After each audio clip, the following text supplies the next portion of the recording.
اگر کوئی ایک ہفتے تک کرے اور کہے مجھ پہ اثر نہیں ہوا، آج تک میں نے نہیں سنا ہے۔ سب سے بڑا کوشچن اس وقت میرے جیسے طالب علم کے سامنے ہے وہ یہ کہ کیا لوگوں کو پتا ہے کہ اسپرچویلٹی کسے کہتے ہیں، معنویت ہوتی کیا ہے؟ میرا اپنا خیال یہ ہے کہ زیادہ تر لوگوں کو نہیں پتا ہے۔ اچھا، اب یہ معنویت کے ساتھ ایک ایشو ہے، وہ یہ کہ جس نے اس کو چکھا نہیں ہے اس کو اس کا پتہ بھی نہیں ہے۔ نام تو پتا ہے لیکن باقی نہیں پتا کہ اس کو یہ ہوتا کیا ہے۔ یہ تو مجھے یاد ہے ایک دفعہ میں نے کہیں پر ایک جگہ کے اوپر ہفتہ وار درس دیا کرتا تھا، تو وہاں پہ میں نے کہا کہ دل سے دعا مانگیں۔ میں نے کئی دفعہ یہ بات دہرائی تو ایک صاحب میرے پاس آئے نماز کے بعد، کہنے کہ مولانا ذرا ایک دفعہ یہ بتائیں یہ دل سے دعا ہوتی کیا ہے؟ ہم بھی دعا مانگتے ہیں، ہم بھی ہاتھ اٹھاتے ہیں بھئی دعا مانگتے ہیں، اب آپ کہہ رہے ہیں دل سے دعا مانگیں، تو اس میں یہ کیا کرنا ہوتا ہے؟ کچھ اندازہ تو ہو کہ ہے کیا یہ معاملہ؟ تو یہ اسپرچویلٹی ایسے ہی ہے کہ ہم میں سے اکثر کو اسپرچویلٹی کا شاید نام سننے کو ملا ہے، شاید تجربے سے نہیں گزر رہا ہے۔ چھوٹا سا طریقہ میں آپ کی خدمت میں عرض کرنے کی جسارت کر رہا ہوں۔ اس طریقے کو میں نے جہاں کئی جگہ بیان کیا ہے، نیٹ پر بھی اور دوسری مجالس وغیرہ کے اندر بھی، کچھ لوگوں نے اس پہ پریکٹس کی ہے، کچھ لوگوں نے اس پہ عمل کیا ہے، بلکہ کچھ نہیں کافی لوگوں نے عمل کیا ہے۔ آج تک مجھے کوئی نہیں ملا جو یہ کہے کہ اس میں اثر نہیں ہے۔ یہ تو بہت ملے ہیں جنہوں نے کہا کہ ہم نے 1 مہینہ کیا، 2 مہینے کیا، بعد میں ہماری عادت چھوٹ گئی، یہ تو بہت ہوا ہے۔ لیکن یہ نہیں ہوا ہے کہ کسی نے عمل کیا اور مجھ سے کہا اس میں اثر نہیں ہے۔ بڑے بڑے پیسیمسٹ ٹائپ کے لوگ جو اسپرچویلٹی کے اوپر یقینی نہیں رکھتے، ان سے بھی میں نے کہا کہ دیکھو ٹھیک ہے نہیں ہے نا، تو کرنے میں کیا حرج ہے؟ بھائی اگر تم کہہ رہے ہو کہ یہ میٹھا نہیں ہے تو تم کھا کے دیکھ لو، میٹھا نہیں ہے تو نقصان نہیں دے گا نا تمہیں زیادہ سے زیادہ، تو کھاؤ پی لو، اس کو کیا حرج ہے؟ تو انہوں نے بھی کیا، انہوں نے کہا کہ ہاں اثر تو ہوا ہے لیکن اس کی وجہ یہ نہیں ہے جو آپ کہہ رہے ہیں، اس کی وجہ کوئی اور۔ میں کہا چلو ٹھیک ہے، کوئی مسئلہ نہیں۔ اچھا یہ کیا طریقہ کار ہے میں آپ کی خدمت میں عرض کروں گا، درود بھیجے گا محمد و آل محمد، محمد و آل محمد وعجل۔ اچھا خوبی ہم لوگوں کے پاس یہ ہے کہ ہمارے پاس اس گزشتہ کے جیسے یاد گزشتگان جس کو ہم لوگ کہتے ہیں، اس زمانے کی کچھ نشانیاں چل رہی ہیں، پچھلے زمانے کی کچھ نشانیاں چل رہی ہیں۔ ایسی آپ کی توجہ دلانے کے لیے عرض کر رہا ہوں، تھوڑا سا اس میں مزاح بھی ہو جائے گا۔ آپ نے کبھی دیکھا ہوگا آپ گاڑی چلا رہے ہوں، پاکستان اور ہندوستان میں تو بہت زیادہ ہوتا ہے، کچھ مانگنے والے آ جاتے ہیں اور جا کے وہ نوک کرتے ہیں اور آپ ان کو کیا کہتے ہیں؟ پتہ نہیں آپ کے یہاں کیا کہتے ہیں؟ ایگزیکٹلی ہم کہتے ہیں معاف کرو، صحیح۔ البتہ معاف کرو وہ کم سے کم حکم کے انداز میں کہتے ہیں۔ اچھا یہ معاف کرو کیوں کہتے ہیں؟ میں نے کون سی غلطی کی ہے؟ معاف کرو کا ہے نا، معافی آپ کب کہتے ہیں معاف کرو؟ معاف کرو اس وقت کہتے ہیں جب بھائی جب میں نے کوئی غلطی کی ہو۔ اچھا نوک کس نے کیا ہے؟ اس نے کیا ہے۔ اور معافی کون مانگ رہا ہے؟ میں نے کون سی غلطی کی ہے بھائی؟ میں نے کیا غلطی کی ہے؟ اچھا معاف کرو تو کہتا ہوں لیکن معافی مانگنے کے لیے ایک لہجہ بھی تو چاہیے ہوتا ہے، اور لہجہ میرا کیسا ہوتا ہے؟ یعنی میرے معاف کرو کا ٹرانسلیشن دفع ہو جاؤ میں بہت دور نہیں ہے، لیکن ہے معاف کرو، لہجہ یہ ہے کہ بھاگ جاؤ، لیکن جملہ یہ ہے کہ معاف کرو۔ یہ کیا کہانی ہے؟ یہ لہجہ جدید دور کا ہے اور لفظ پرانے وقتوں کا ہے۔ جو پرانے وقت کیا تھا؟ پرانا وقت یہ تھا کہ اگر کسی نے آپ سے کچھ مانگ لیا تو گویا اس نے اپنی عزت آپ کے حوالے کر دی،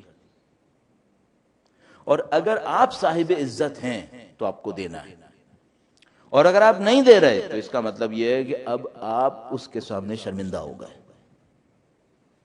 پچھلے زمانے میں یہ تھا مانگتے نہیں تھے، اگر مانگ لیا تو اس نے گویا اپنی عزت آپ کے قدموں میں رکھ دی۔ آپ صاحب عزت ہیں تو آپ کی ڈیوٹی کیا ہے؟ آپ کی ڈیوٹی یہ ہے کہ آپ اس کی رسپیکٹ کریں اور کچھ نہ کچھ دے دیں، ٹھیک ہے؟ اور اگر آپ نے نہیں دیا تو سمجھا جائے گا کہ بھئی آپ تو بہت ہی بڑی بے عزتی کر گئے۔ تو گزشتہ زمانے کے دستور سے جو چلا آ رہا تھا اس کا جواب کیا تھا؟ اگر کسی نے مانگا اور میں نہیں دے سکا تو میں اس سے کیا کہتا تھا؟ بھائی مجھے معاف کرنا، میں نہیں کر سکا۔ اب یہ تو سارا نکل گیا، معاف کرو رہ گیا۔ معاف کرو کا لہجہ جدید دور کا ہے اور لفظ پرانے دور کا۔ یہ ہمارے ساتھ بہت ہوتا ہے کہ ہم نئے اور پرانے کو لے کے چل رہے ہوتے ہیں اور پرانے کا کوئی فٹ پرنٹ باقی رہ جاتا ہے، تو معاف کرو رہ گیا ہے ابھی بھی۔ اس طرح اسپرچویلٹی کے کچھ فٹ پرنٹس ہمارے اندر رہ گئے ہیں ابھی، اور یہ اچھا ہے کہ ابھی کچھ بچ گیا ہے، ورنہ اگر یہ بھی نکل جاتا ہاتھ سے تو نہیں معلوم پھر کیا ہونا تھا۔ ان میں سے ایک چیز، بڑی عالی شان چیز جو ہمارے درمیان بچ گئی ہے، رہ گئی ہے، وہ بیوی کے نام کی تسبیح ہے۔ درود بھیجے گا ان کے نام گرامی پر، صلی اللہ علیہ محمد آل محمد۔ یہ بڑی عظیم الشان چیز ہے جو ہمارے درمیان رہ گئی ہے۔ لیکن بالکل معاف کرو کہ لہجے کی طرح رہ گئی ہے. یہ تسبیح ہم کتنی دیر میں پڑھتے ہیں؟ دیر سویر کیا، میں آپ سے پوچھوں کتنے سیکنڈ میں پڑھتے ہیں؟ تو میں نے اندازہ لگایا ہے، جس زمانے میں ایسی حرکتیں غلط قسم کی کرتا تھا، میں نے اندازہ لگایا کہ لوگ 15 سے 20 سیکنڈ کے اندر تسبیح پڑھ لیتے ہیں. اچھا، اب یہ جو تسبیح ہے اس میں اللہ، اللہ اکبر، اللہ ایک ورڈ ہے، اکبر ایک اور ورڈ ہے، ٹوٹل ملائیں تو آپ کے پاس 200 ورڈز بنیں گے. ٹھیک ہے نا، اللہ اکبر 34 ٹائمز تو 68 تو یہی ہو گئے، پھر باقی کو کر لیں تو 200 ورڈز آپ کے پاس بنیں گے. اچھا، 200 ورڈز کو اگر آپ 20 سیکنڈ میں پڑھ رہے ہیں تو پر سیکنڈ کتنے ہو رہے ہیں؟ 10 پر سیکنڈ 10. اسپیڈ اگر میں اس اسپیڈ کو مائک پہ بولوں تو انسلٹ سے کم نہیں ہوگا. اور اب سوچیں کہ خدا کا شکر ہے ہماری تسبیح پڑھتے وقت فرشتوں کے سوا کوئی نہیں سن رہا ہے، ورنہ ٹھیک ٹھاک انسلٹ ہے. آپ ایک سیکنڈ میں، میں ایک سیکنڈ کے اندر 10 لفظ بولوں تو آپ سوچئے نہ اللہ ہے نہ اس میں اکبر ہے، یہ کچھ اور ہی ہے. ایک فر فر کی ایک آواز ہے جو 20 سیکنڈ تک آتی رہے گی اور معاملہ ختم ہو جائے گا. اس تسبیح نے اثر کرنا ہے کیا؟ اس نے نہیں کرنا. پہلا اسٹیپ یہ کر لیجئے، آپ یہ سوچ لیجئے کہ بھائی یہ تسبیح ہے، اس میں 200 ورڈز ہیں، میں نے اس کو تھوڑا سا سکون سے پڑھنا ہے. اپنے اوپر واجب دے دیں، ذمہ داری ڈال دیں کہ میں نے اس کو 2 منٹ میں پڑھنا ہے، جلدی نہیں کرنی. مثلا کسی اسپیڈ سے پڑھنا ہے، جیسے ایسے اللہ اکبر، اللہ اکبر، اللہ اکبر. کم سے کم اتنی اسپیڈ پہ لے آؤں، وہ جو ایک دم بی ایم ڈبلیو چل رہی ہے پیچھے، یہ سب ذرا تسبیح کے ساتھ یہ مذاق ختم ہونا چاہیے. اب وقت آ گیا، بہت ہو گئی ہے. اب تسبیح کی اسپیڈ کو تھوڑا سا سلو کر لو، پہلا اسٹیپ. دوسرا اسٹیپ یہ کیجئے کہ اس میں اللہ کا نام ہے اور اکبر ہے. یہ جو ورڈز ہوتے ہیں یہ کسی چیز کی ریفلیکشن ہوتے ہیں، ورڈز ریالٹی کو ریفلیکٹ کر رہے ہوتے ہیں. مثلا میں آپ سے کہتا ہوں سیل فون، تو سیل فون ایک ورڈ ہے لیکن ریفلیکٹ کر رہا ہوتا ہے اس پیس کو جو آپ کے ہاتھ میں ہے. یہ جو اللہ ہے یہ خدا کی ذات جلالہ کو ریفلیکٹ کرنے کے لیے، اور اکبر اس کی کبریائیت کو بیان کرنے کے لیے. صحیح ہے؟ آپ یہ جو ورڈ ریفلیکٹ کر رہے ہیں نا، اس پر تھوڑا سا ایک گلمس ضرور ڈال دیں، کچھ ہے یہاں پر. جیسے آپ نے کہا اللہ اکبر تو سوچئے خدا ہے جس کی کبریائی ہے، تو آپ نے 34 ٹائمز کہنا ہے اللہ اکبر. تھوڑی دیر کے لیے اپنے دل کے اندر سوچیں خدا کی کبریائی ہے، عظیم الشان خدا، اس کی عظمت بہت زیادہ ہے. اپنے دل پہ تھوڑا سا ریفلیکشن لائیں اس کا.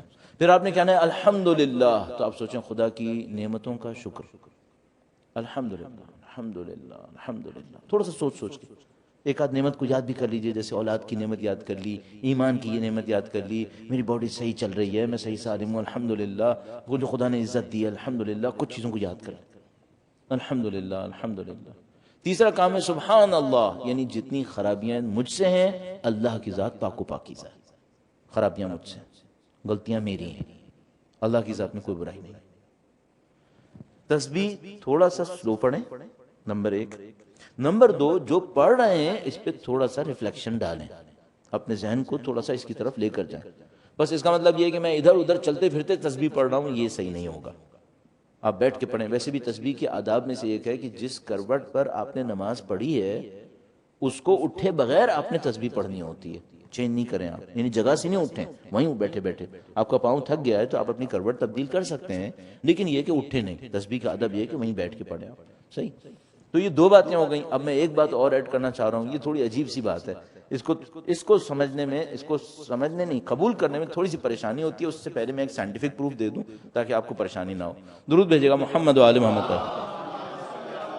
محمد آل محمد. آپ نے قدیم زمانے میں دیکھا ہوگا لوگوں کو، آج کل ہم لوگ یہ سب نہیں کرتے، قدیم زمانے میں دیکھا ہوگا کہ کوئی کسی کے پاس گیا اور اس نے کہا کہ میرے لیے کچھ دم کر دیں، تو وہ اٹھاتا، اس نے کچھ پڑھا اور پانی میں پھونکا اور اس کو پکڑا دیا. صحیح. اچھا، اب ہم لوگ یہ کام نہیں کرتے. اس کی وجہ یہ ہے کہ 2 نمبر دم اتنے آ گئے کہ ہم لوگ بے دم ہو گئے بالکل. ہم نے کہا بھائی اب یہ دم کی دنیا جو ہے وہ ختم کرو، اب معاملہ یہ چھوڑ دو. ہم نے کرنا چھوڑ دیا. لیکن سوال ایک ہے، یہ جو پانی ہے کیا اس پر کچھ اثر ہوتا ہے یا نہیں ہوتا ہے؟ ہوتا ہے یا نہیں ہوتا ہے؟ سائنٹیفک پروف چاہیے بھائی، ادھر ادھر کی بات نہیں چاہیے. تو ایک جیپنیز ہے، اس نے بہت پہلے ایک ریسرچ ورک کیا تھا، تقریباً 8-9 سال پہلے، میرے خیال میں 10 سال ہو رہے ہوں گے شاید. اتنا تقریباً ہو رہا ہوگا. آپ نیٹ پہ جائیں سرچ کریں میسیجز فرام واٹر, وہ آ جاتا ہے, اس میں بہت ساری چیزیں داستانیں اس نے لکھی ہیں. اس کی داستان اس طرح سے تھی کہ وہ واٹر کا کوئی ایک ڈراپ لیتا تھا اور اس کو سب زیرو میں ڈراپ کر کے اس کو کرسٹلائز کر دیتا تھا, پھر اس کرسٹل کو وہ مائکروسکوپ کے نیچے رکھتا تھا اور اس کرسٹل کی شیپ دیکھتا تھا کہ کیسی بنی. تو اس نے یہ دکھایا, پوری دنیا کو بتایا کہ بھائی یہ جو پانی ہے یہ بہت ہی ہوشیار ہے, یہ بہت ہی عقل مند ہے, یہ پانی بہت ہی عجیب و غریب چیز ہے. یعنی اس طرح سے اس نے کیا کہ ایک بوتل لی, اس بوتل کے اوپر لکھا کہ میں تمہیں مار دوں گا, انگلش میں, جاپنیز میں اور مختلف زبانوں میں, کہ اس کو دھمکیاں لکھ دی. اور ایک بوتل لی اور اس کے اوپر لکھا کہ مجھے تو بہت اچھے لگتے ہو اور میرا تمہارا بڑا اچھا رشتہ ہے اور یہ ہے وہ, تھینک یو اور یہ اور وہ. یہ سب دونوں بوتلوں کے اوپر صرف لیبل لگا کے رکھ دیا, اور کچھ دنوں کے بعد اس نے وہ جس کے اوپر دھمکیاں لکھی تھیں اس کو جو کرسٹلائز کیا تو انتہائی بدصورت کرسٹل بنے, اور وہ جو اس نے تھینکس اور فلاں فلاں لکھا تھا اس کو جو کرسٹل کیا تو بڑے خوبصورت کرسٹل بنے.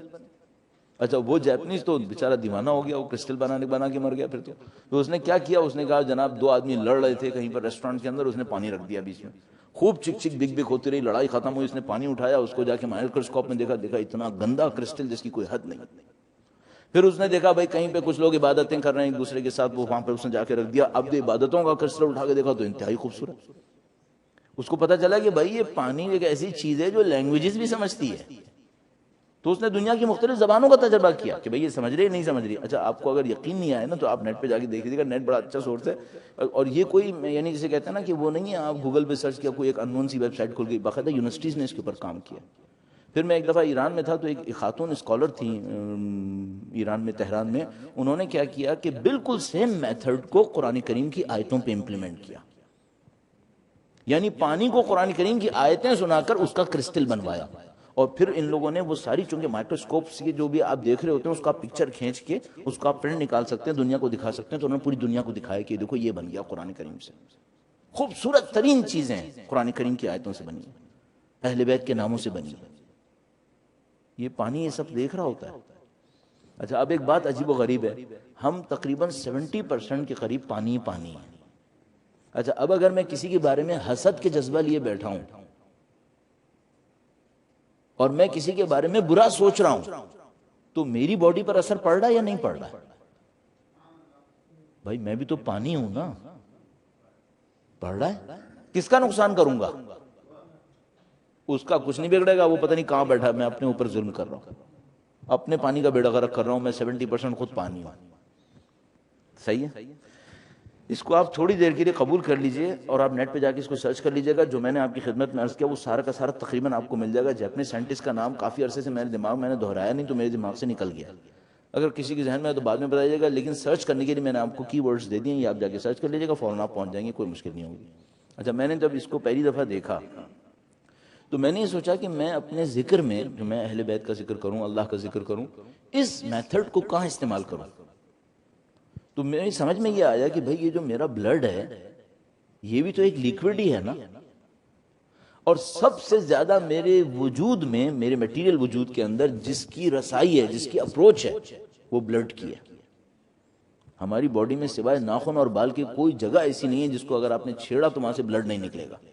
ہر جگہ سے بلڈ نکلے گا, سوائے ناخن اور بال, یہ دو جگہیں شاید ایسی ہیں جہاں سے بلڈ نہیں نکلتا ہے, باقی سب جگہ سے بلڈ نکلتا ہے. تو پھر مجھے ایک بات سمجھ میں آئی, وہ یہ کہ اگر میں نے کوئی ذکر اپنے بلڈ پہ پڑھ دیا وہ میرے جسم کے کونے کونے میں پہنچ جائے گا, تو اس کا اثر میرے جسم کے کونے کونے پہ آ جائے گا. اب میں اپنے بلڈ پہ ذکر کرواؤں کیسے؟ میں نے اس کا بھی ایک اور طریقہ سوچا. جو آدمی بیکار بیٹھے گا تو سوچے گا ہی نا, آخر میں بیکار بیٹھا تھا تو میرے دماغ میں آیا کہ بھائی اس کا اس طرح سے حل کیا جا سکتا ہے. تو میں نے ایک حل سوچا. میں نے یہ حل سوچا کہ جب میں تسبیح پڑھوں گا نا تو میں سوچوں گا کہ یہ جو میرا ہارٹ ہے, جو پمپنگ اسٹیشن ہے میرے بلڈ کا, یہ تسبیح پڑھ رہا ہے. باڈی کے سارے بلڈ نے گزرنا یہیں سے ہی ہے. تو میں نے سوچا جب میں کہوں گا اللہ اکبر نا تو بالکل یوں سوچوں گا جیسے یہاں کا میرا دل یہ کہہ رہا ہے اللہ اکبر اللہ اکبر اللہ اکبر الحمدللہ الحمدللہ, یہاں سے سوچوں. تو میں نے کنسنٹریٹ کیا اپنی سوچنے کی طاقت کو اپنے دل کی طرف, اور سوچا کہ یہ جو دل ہے گویا میرا دل پمپ کر رہا ہے اور کہہ رہا ہے اللہ اکبر اللہ اکبر اللہ اکبر. تو میرے بلڈ کے اوپر اس ذکر کا اثر آئے گا. اچھا یہاں سے آئے گا تو پھر پوری باڈی میں پہنچ ہی جائے گا. 3 پوائنٹس میں تسبیح کے اوپر محنت کریں. Number 1 speed slow. Number 2 meanings پر تھوڑا سا ریفلیکشن. نمبر 3 یہ جو پمپنگ اسٹیشن والی بات کہی. آپ یہ کام کر لیں. اگر کوئی، میں ممبر پہ بیٹھا ہوں، اگر کوئی 1 ہفتے تک کرے اور کہے مجھ پہ اثر نہیں ہوا، آج تک میں نے نہیں سنا. 1 ہفتے تو چھوڑ دیں، کوئی 1 دن کرے 5 دفعہ، 5 دفعہ بھی چھوڑ دیتے ہیں ہم لوگ، سب ملا ملو کے پڑھتے ہیں تو 3 دفعہ کر لیں. 3 دفعہ کوئی کرے روزانہ اور کہے مجھ پہ اثر نہیں ہو رہا، میں نے نہیں سنا.